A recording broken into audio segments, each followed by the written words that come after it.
Have you ever had the best night of your life ripped away from you, publicly, dramatically, by the very people who were supposed to love you most? Because I did.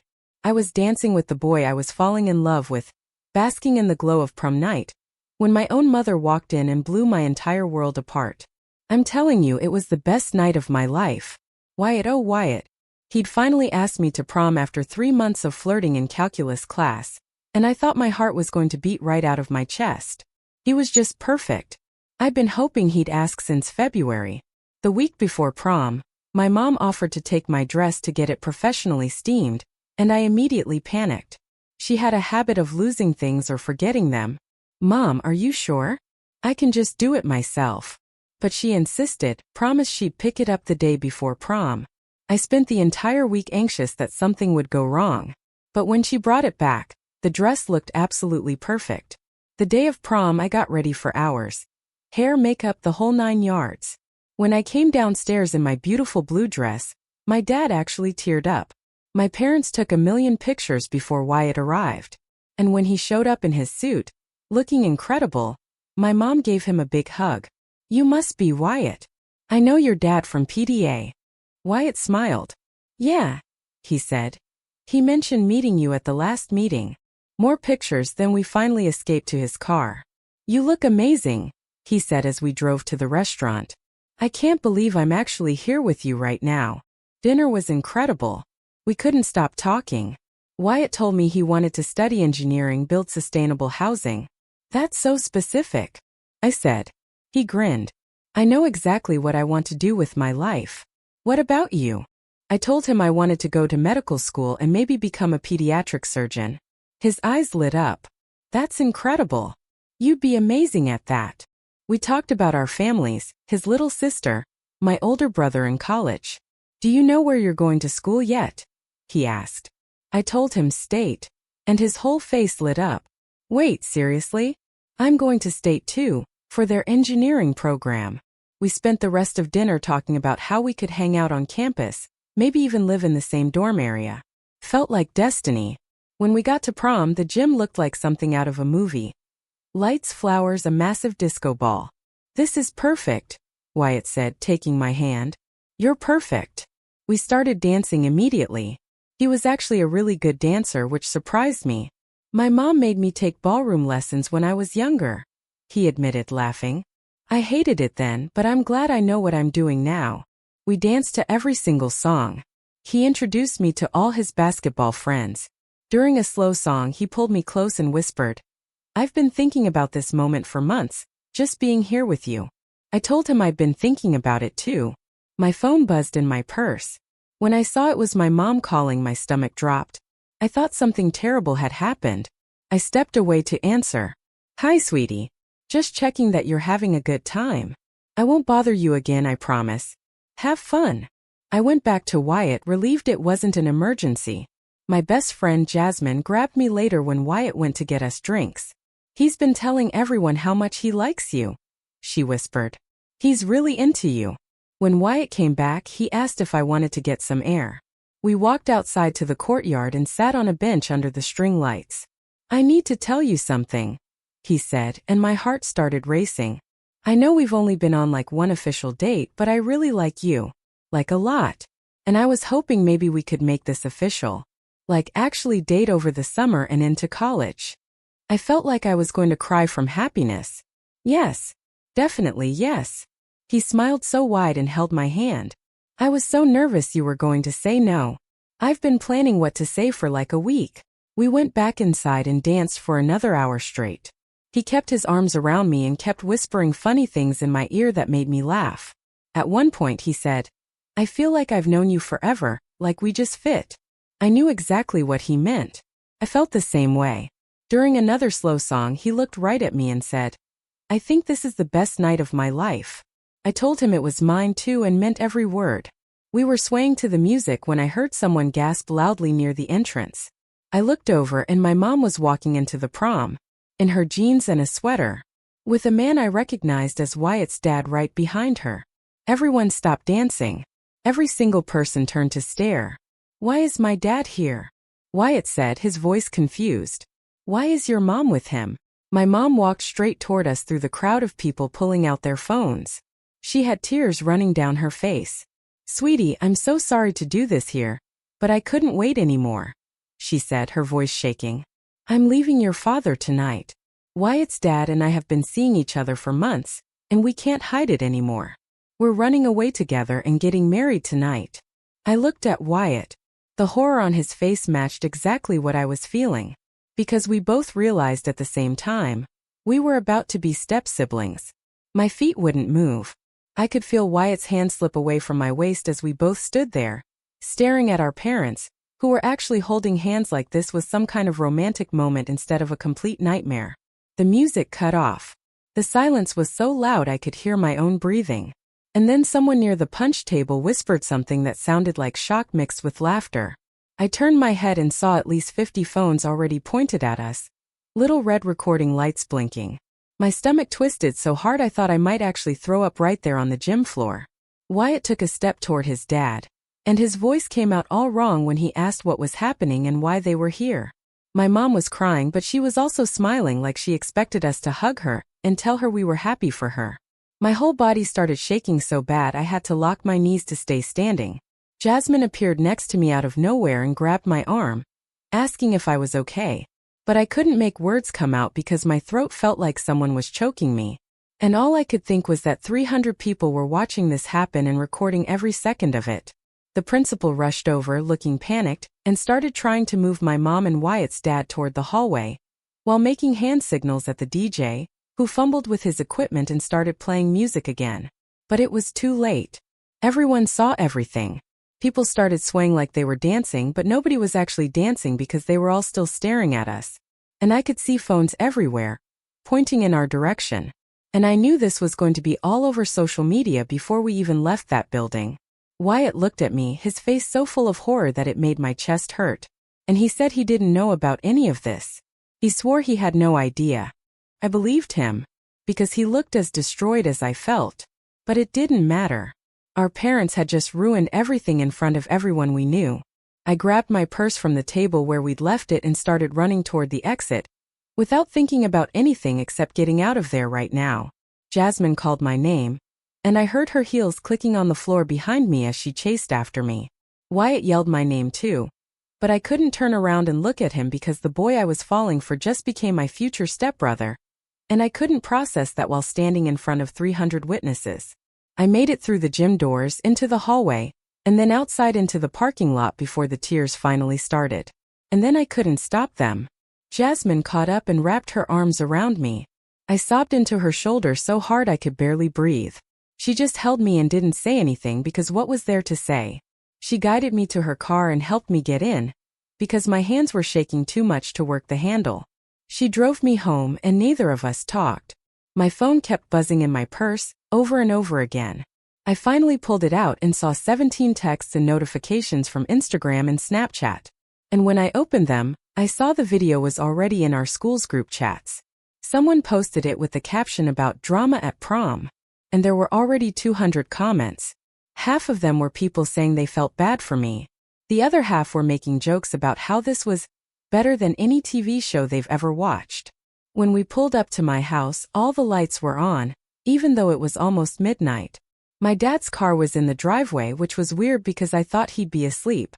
Jasmine asked if she should come inside, but I told her I needed to do this alone and thanked her for driving me. I walked up to the front door and let myself in. I found my dad sitting at the kitchen table, staring at his phone with tears running down his face. It broke something inside me to see him like this. He looked up when I walked in and tried to wipe his eyes, but more tears just came. I sat down next to him without saying anything. He showed me his phone. There was a text from my mom from an hour ago, saying she was leaving him and not to wait up, and that she'd explain everything later. He told me he had no idea about the affair, or that she was planning to announce it at my prom in front of the whole school. His voice cracked on the last word. I started crying again, and he put his arm around me. We just sat there crying together, because our family had just exploded in the most public way possible, and neither of us saw it coming. I went up to my room eventually, but I couldn't sleep. Every time I closed my eyes, I saw everyone staring at us, and heard that gasp from the crowd. I kept checking my phone and watching the video spread beyond our school to other districts. And then someone made it into a meme with text that said, "Worst prom ever." It had thousands of shares by 2 o'clock in the morning. Wyatt texted me 3 times saying we needed to talk, but I didn't know what to say. Because what was there to talk about when our parents had just destroyed everything? I finally fell asleep around 4 o'clock and woke up 3 hours later when I heard the doorbell ring. I heard my dad answer it and then male voices. I recognized Wyatt's voice asking to talk to me. I got out of bed and went downstairs and saw my dad standing in the doorway, his arms crossed, his face all hard, looking at Wyatt, who looked like he hadn't slept at all. Wyatt asked for just 5 minutes to explain, and my dad looked at me and I nodded. So we went to sit on the porch steps. Wyatt told me his dad woke him up this morning and told him about the affair, and said they're getting married next month whether we like it or not. His hands were shaking when he talked, and he kept looking down at the ground instead of at me. He said he really liked me and was falling for me, and now this whole thing is ruined, and his voice broke on the last word. I told him I felt the same way, but it didn't matter anymore because our parents destroyed any chance we had at being together. We sat there in silence for a while, and then he asked if we could still be friends. And I honestly didn't know how to answer that question because how are we supposed to be friends when we were supposed to be something more? And now we're going to be step-siblings instead? Wyatt stood up from the porch steps and walked back to his car without saying anything else. And I watched him drive away before going inside. My dad was still at the kitchen table, and I sat with him for a while, but neither of us knew what to say. So eventually I went upstairs and locked myself in my room. I spent the rest of Saturday deleting notifications on my phone and ignoring texts from people at the school who suddenly wanted to know all the details. Sunday morning dragged by, with my dad making pancakes that neither of us could eat. Around 2 o'clock in the afternoon, I heard a car pull into the driveway. I looked out my window and saw my mom getting out of an unfamiliar sedan, and my whole body tensed up. She walked in through the front door like she still lived here, and I heard her calling out that she's home. I came downstairs and found her in the kitchen putting groceries away and acting like absolutely nothing was wrong. She turned around when she saw me and smiled like this was just a normal Sunday afternoon. She started talking about how she stayed at Wyatt's dad's house and they're so happy together, and she really hopes we can all be one big family soon. Something inside me just snapped. I started screaming at her about how she walked into my prom in front of everyone and destroyed everything. My voice got louder with every word. I was telling her she humiliated me and ruined my relationship with Wyatt before it even had a chance to start. She actually rolled her eyes and waved her hand at me dismissively. She said I was being dramatic and I'd get over my little crush and find someone else at college. I felt like I might actually lose my mind because she was calling this a little crush when I was falling in love with him. I told her this wasn't just some stupid crush, and she ruined the best night of my life by making it all about her selfish choices. My dad came downstairs, his face red, and he pointed at the door and told her to get out of his house right now. She tried to argue and said she had a right to be here, but he started yelling that she gave up that right when she decided to announce her affair at our daughter's prom. The fight that followed was so loud I'm sure the neighbors 3 houses down could hear every word. She was screaming about how she deserves to be happy, and he was yelling back about betrayal and humiliation. And I was standing there watching my family completely fall apart. She finally grabbed her purse and stormed out and slammed the door so hard a picture fell off the wall. My dad sat down on the couch and put his head in his hands, and I sat next to him and we didn't talk for a long time.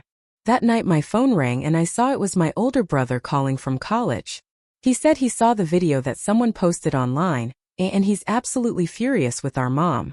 His voice was shaking when he talked, and he kept saying he can't believe she would do something so cruel and selfish. He told me he's driving home next weekend to help Dad start figuring out divorce stuff, and he asks how I'm holding up. I tell him I'm not okay, and he says that's completely valid and anyone would be a mess after what happened. He tells me if I need to get away from all this, I can come stay with him at his apartment near campus for a while. And I tell him I'm seriously thinking about it. Monday morning arrived way too fast, and I considered faking sick, but I knew I had to face school eventually. The second I walked through the front doors, people started staring and whispering, and I felt like I was going to throw up. People I barely knew came up to me asking if I'm okay, or wanting to know what happened after the video cuts off. Someone asks if my mom and Wyatt's dad really got married that night, and I just walked past them without answering. In calculus class, I had to sit 3 rows away from Wyatt, and we both stared at our desks the entire period. I could feel him looking at me a few times, but I kept my eyes down on my notebook.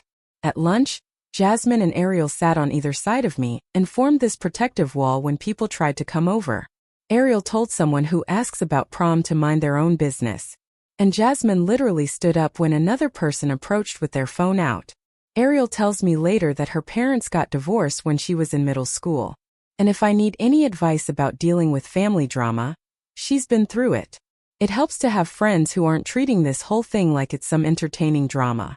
But I still felt like everyone in the cafeteria was staring at me constantly. After lunch, the school counselor, Ramona Carr, called me down to her office over the intercom. She's sitting behind her desk when I walk in, and she gestures for me to sit down and says she's here if I need to talk about anything.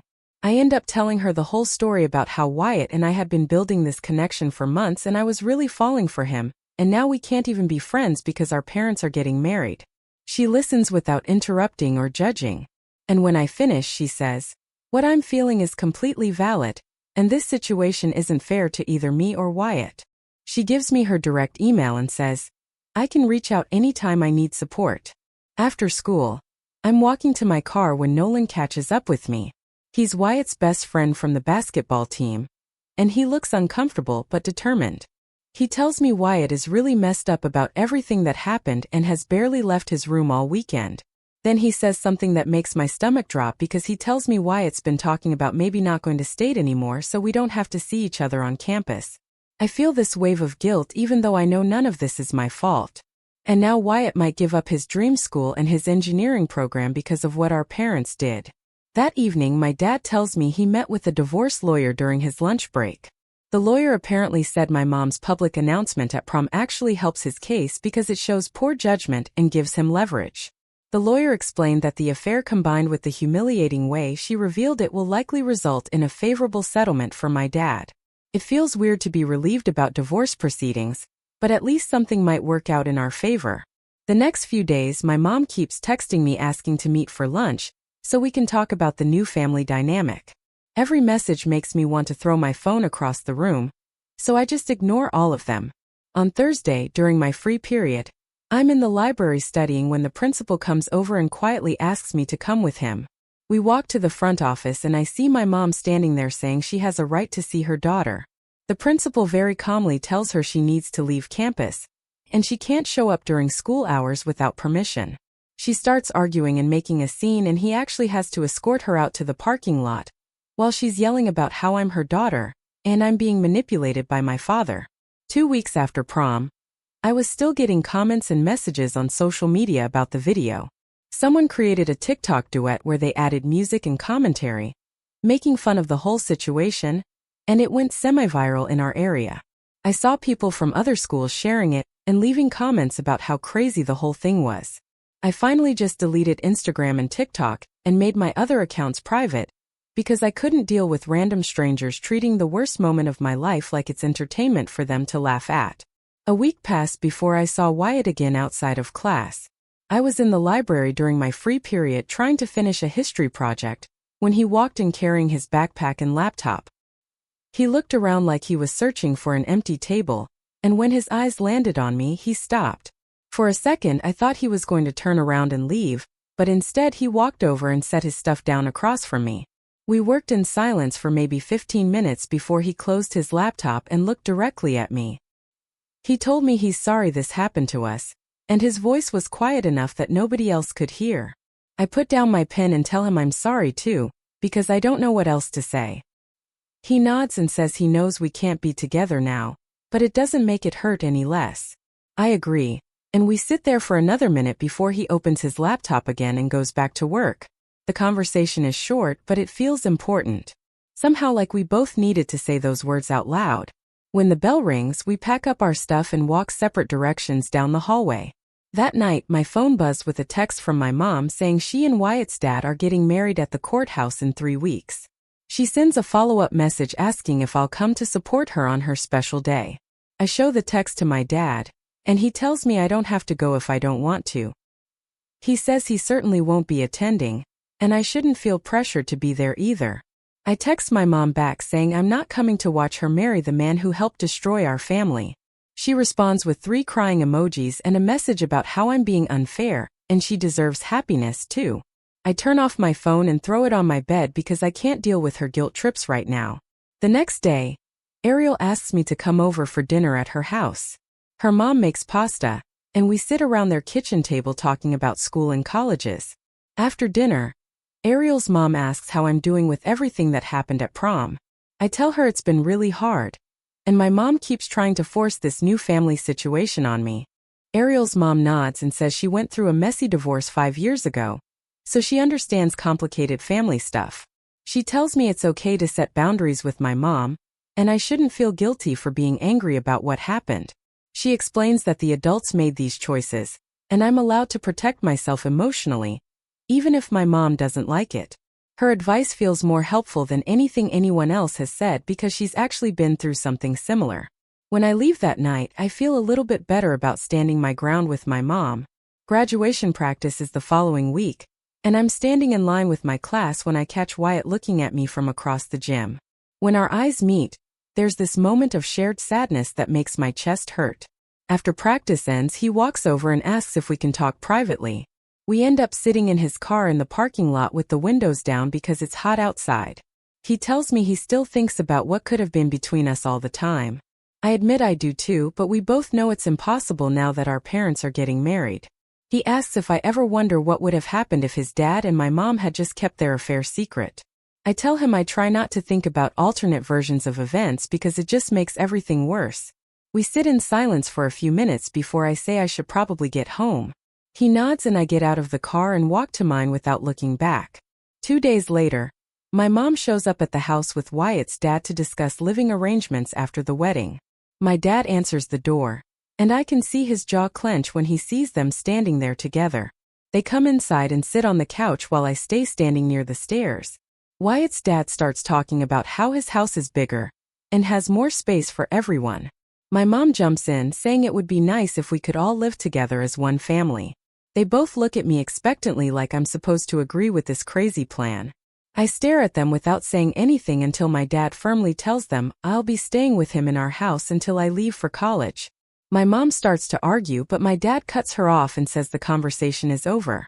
They leave looking upset, and my dad tells me I never have to live with them if I don't want to. The last few weeks of school are exhausting because I see Wyatt every single day, and we can never be together. We've developed this careful dance of being polite but keeping our distance. We say hi in the hallways and sometimes make small talk before class, but we never hang out or text anymore. It feels like we're both sad about something that never got a chance to exist. During lunch one day, Nolan sits down next to me and says Wyatt talks about me sometimes. He tells me Wyatt wishes things were different and misses being able to just talk to me like we used to in calculus class. I don't know what to do with that information. So, I just thank Nolan for telling me and change the subject. My mom gets married at the courthouse on a Thursday afternoon. She posts photos on Facebook that same evening showing her and Wyatt's dad holding hands on the courthouse steps.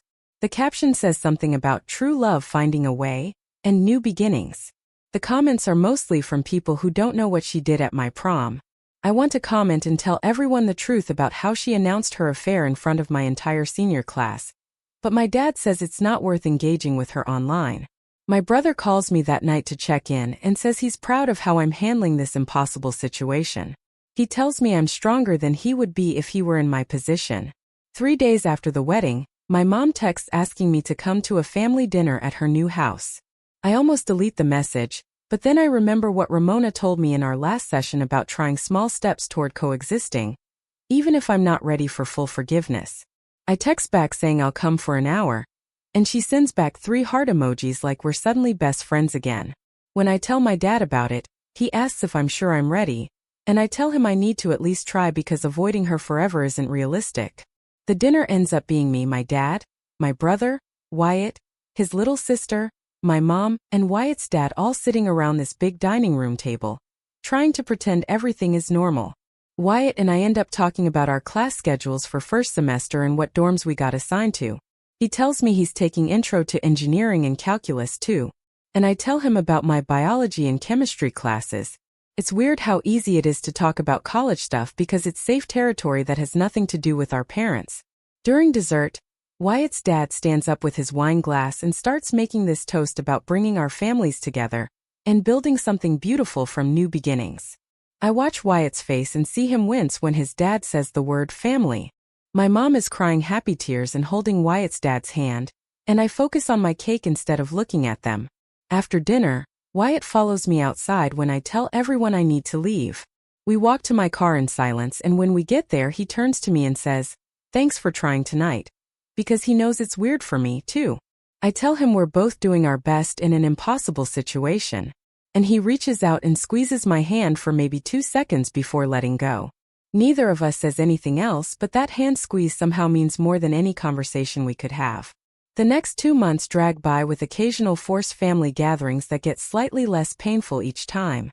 My mom's stomach starts showing, and she keeps sending me ultrasound photos that I respond to with single-word texts. She's always trying to get me excited about being a big sister, and asking if I want to help pick out baby names. I stay polite but distant and throw myself into my summer job at the coffee shop downtown. Jasmine and Ariel and I hang out almost every day because we all know we're about to scatter to different colleges and won't see each other as much. We go to the lake, have movie marathons, and stay up late talking about what college will be like. Neither of them brings up Wyatt unless I do first, which I appreciate because sometimes I need a break from thinking about the whole situation. One Friday night in July, we all end up at the same party at someone's lake house. I'm sitting on the dock with Ariel when Wyatt comes over and asks if we can talk privately.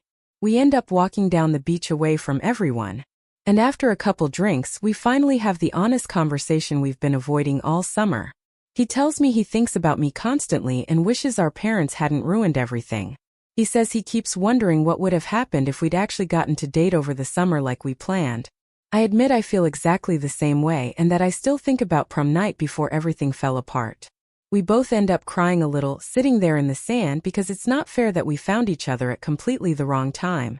He tells me he's never felt the way he felt about me with anyone else. And I tell him I know because I feel it too. That conversation ends up feeling like closure in a strange way because we're both finally saying out loud what we've been thinking for months. We agree that we need to try being friendly at family events, but keep our distance at state so we can both move on. He says maybe in a few years when everything isn't so fresh and weird we can actually be real friends. I tell him that sounds good, even though part of me knows it's probably not realistic. We walk back to the party and go our separate ways, and I leave with Jasmine shortly after. It's not the ending either of us wanted, but it's the only realistic option we have right now. 2 weeks before move-in, my dad helps me start packing boxes in my room. He sits on my bed while I sort through clothes and books and tells me he's really proud of how mature I've been through this whole nightmare. He says my mom made terrible choices, but he hopes eventually I can find some kind of relationship with her. I tell him I'm working on it in therapy, but it's going to take a long time and she needs to respect my boundaries instead of pushing. He nods and says that's fair and that I should focus on college and my own life instead of trying to fix things with my mom right now. 5 days before I leave for state, my mom texts asking to take me to lunch, just the two of us. I almost say no, but my therapist has been encouraging me to try small interactions if I feel ready. I agree to meet for 30 minutes. When I get there, she's already sitting at a table looking nervous. We order food and then she tells me she wants to apologize for how she handled the prom announcement. She admits it was selfish and cruel to do it that way in front of everyone. She says she got caught up in her own happiness and didn't think about how it would affect me or consider my feelings at all. She's crying while she talks and I can tell she actually means it this time. It's not enough to fix everything that happened, but it's the first real apology she's given me. I tell her I appreciate the apology, but rebuilding trust is going to take a lot of time, and she needs to stop pushing me to play happy family with her and Wyatt's dad. She agrees to give me more space and says she hopes we can work toward a better relationship slowly.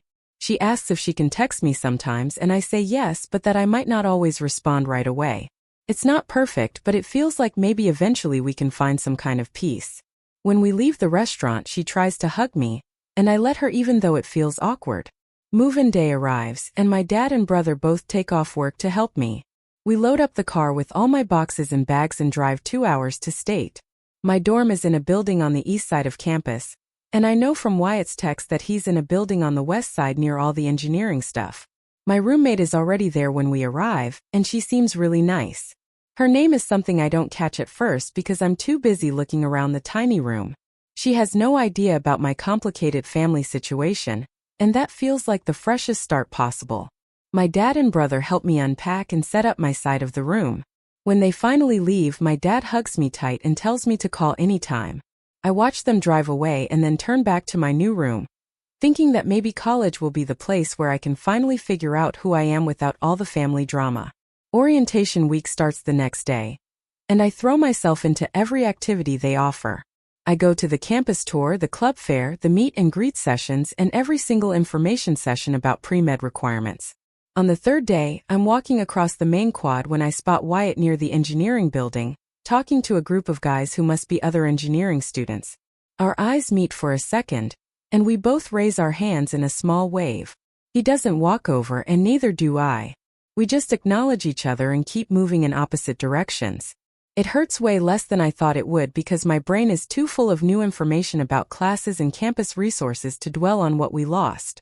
That night, Jasmine video calls me like she has every night since I got here. I tell her about all the sessions I went to and the people I met in my dorm. She asks if I've seen Wyatt, and I tell her about the wave across the quad. She says that sounds healthy and mature, which makes me laugh because nothing about this situation feels normal. But I also tell her I think I'm going to be okay here at State. The campus is huge, and I'm meeting so many new people and starting to feel excited about my classes. My roommate is studying biology too, and we've already planned out our study schedule for the semester. Classes start and I get completely absorbed in the work. My chemistry professor is intense and assigns reading that takes hours to get through. My biology lab meets twice a week and we're already doing dissections. My calculus class is way harder than high school, and I have to go to the office hours just to keep up. 3 weeks into the semester, I'm at the library on a Friday night, working through problem sets, when someone sits down across from me. I look up, and it's Wyatt with his own stack of engineering textbooks. He asks if this seat is taken and I shake my head. We work in silence for about 20 minutes before he closes his book and asks if I want to grab coffee from the campus cafe. I agree because it feels easier than making it weird by saying no. We walk to the cafe and order drinks and find a table in the corner. He tells me about his engineering classes and how the workload is insane. I tell him about my chemistry professor who seems to think we have no other classes. We talk about campus life and which dining halls have the best food and which buildings are impossible to find. For an hour, we're just two people who used to know each other, catching up on college experiences. It's surprisingly easy to talk about normal things without the weight of our family situation crushing every word. When we finish our coffees and pack up to leave, he walks me back toward my dorm. At the split where he needs to go left toward his building, he stops and looks at me. He says I seem happy and it's good to see me doing well here. I realize as I walk back to my room that I actually am starting to feel okay. Not perfect or healed or over everything that happened, but genuinely okay with where I am right now. The next week, my mom texts me a series of ultrasound photos. The baby looks like a blob with tiny arms and legs. She adds about 10 heart emojis and says she's so excited for me to meet my little sister. I stare at my phone for a few minutes trying to figure out how I feel. I'm not ready to be super involved in this pregnancy or pretend I'm thrilled about having a half-sibling from my mom's affair. But I'm also not as angry as I was a few months ago when she first announced she was pregnant. I text back a simple congrats and leave it at that. She responds asking when I'm coming home for a visit, and I tell her I'm focused on school right now. My therapist's voice echoes in my head saying, healing isn't linear, and it's okay to have good days and bad days with family stuff. This feels like a medium day where I can acknowledge the baby exists without pretending everything is fine. I joined the pre-med club after seeing a flyer in the biology building.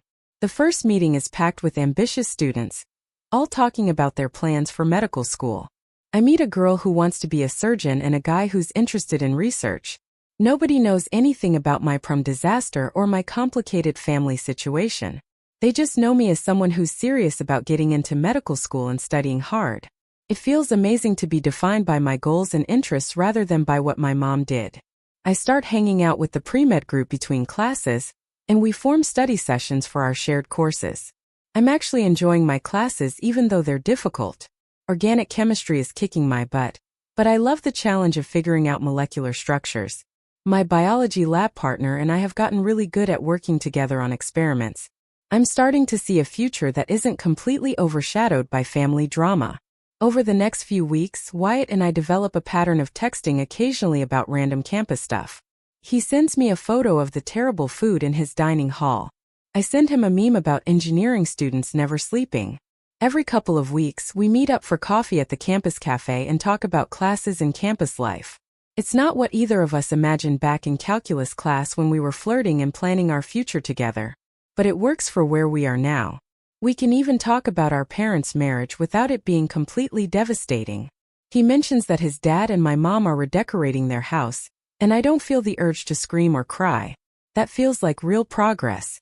Thanksgiving break arrives faster than I expected. I pack a bag and drive home with a weird mix of emotions. I have dinner with my dad the night I get back, and he's doing better than I expected. He's been going to therapy and says he's working on moving forward with his life. The next day, I drive to my mom's house for a separate dinner.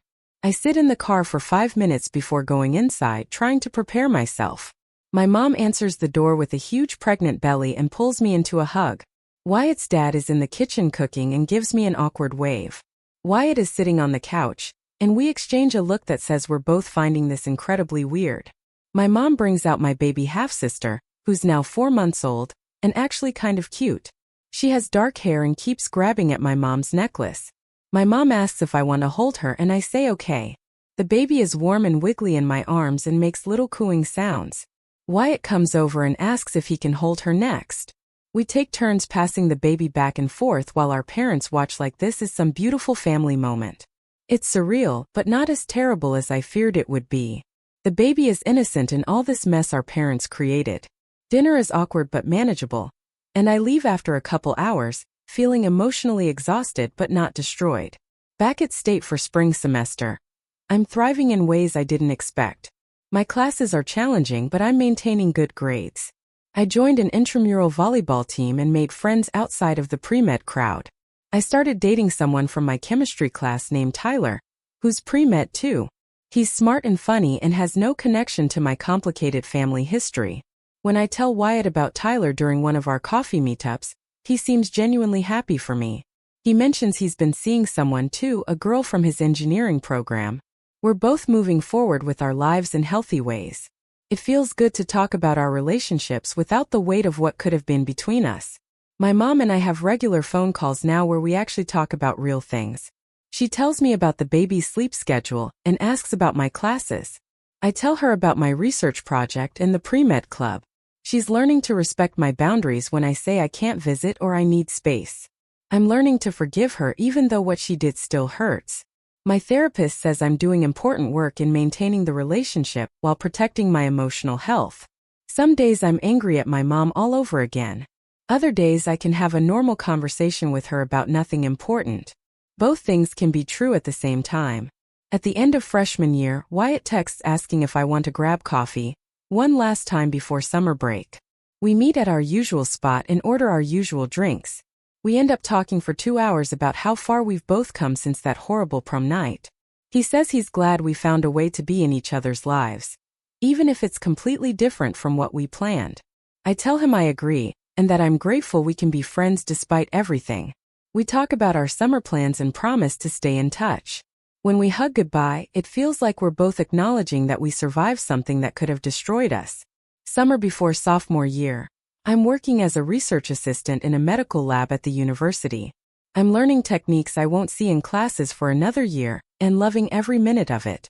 I see my mom regularly, and we're building a new relationship that's honest about the past, but focused on moving forward. My half-sister is almost a year old now and actually pretty adorable. She recognizes me when I visit and reaches her arms out for me to pick her up. I'm surprised by how much I enjoy being a big sister, even though the circumstances that created this relationship are complicated. I take her to the park and read her board books and feel this weird protective love for her that I didn't expect. My dad is dating someone new and seems genuinely happy.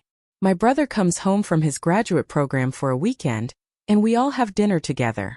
Life isn't perfect or simple, but it's becoming something I can live with. A few weeks later, my dad mentions over breakfast that he's been seeing someone he met at work, and wants me to meet her eventually. I tell him I'd like that. And I mean it because he seems lighter somehow, like he's not carrying around all that hurt anymore. He takes me out for coffee one afternoon and tells me about her, how she makes him laugh, and how they've been taking things slow. Watching him smile while he talks about her helps me let go of some of the anger I've been holding on to about what my mom did to our family. Before we leave, he reaches across the table and squeezes my hand. He tells me he's proud of the mature and caring person I'm becoming despite everything I've been through. I text Wyatt later that week asking if he wants to grab lunch, and we meet at our usual coffee shop. We talk about our summer jobs and our classes for next semester, and it feels easy and normal. He tells me about his girlfriend and shows me pictures from their hiking trip last weekend. I tell him about Tyler and how we're planning to do long distance when I go back to state. We joke about how weird our family situation is and how we should write a book about it someday. His girlfriend is really nice when I finally meet her at a family barbecue my mom insists on throwing in July. Tyler comes with me, and he and Wyatt end up talking about basketball for 20 minutes while I help my mom with the baby. The whole afternoon is surprisingly okay. And when Wyatt and I catch each other's eye across the yard, we both smile because we've somehow made this weird situation work. I start packing for sophomore year in August and realize I'm actually excited about going back to state. I'm not worried about running into Wyatt anymore or feeling awkward when I see him on campus. We've both built our own lives and our own friend groups and our own relationships. I'm taking organic chemistry and joining a research lab, and I already have plans to meet up with friends from last year. My mom and I talk on the phone while I pack, and she asks about my classes and tells me about the baby's new tricks. I'm learning to have a relationship with her that's honest about what happened, but focused on moving forward. She's learning to respect my boundaries when I tell her I need space or I can't visit. It's not perfect, but it's something I can live with. When I think about everything that happened since that horrible prom night, I can honestly say I survived something that felt impossible at the time. My relationship with Wyatt turned into something different from what we planned, but it's still meaningful, and I'm grateful we found a way to stay in each other's lives. I'm learning to forgive my mom while still protecting myself and maintaining the boundaries I need to feel safe. My dad is building a new life and so am I. I'm studying what I love and making friends and dating someone who makes me happy. Prom night was absolutely the worst night of my life, and what my mom did was selfish and cruel, and I'll probably always carry some hurt from it. But it didn't define my entire life or destroy my future, and that feels like the best possible outcome I could have hoped for. I'm going back to state next week, and I'm ready for whatever comes.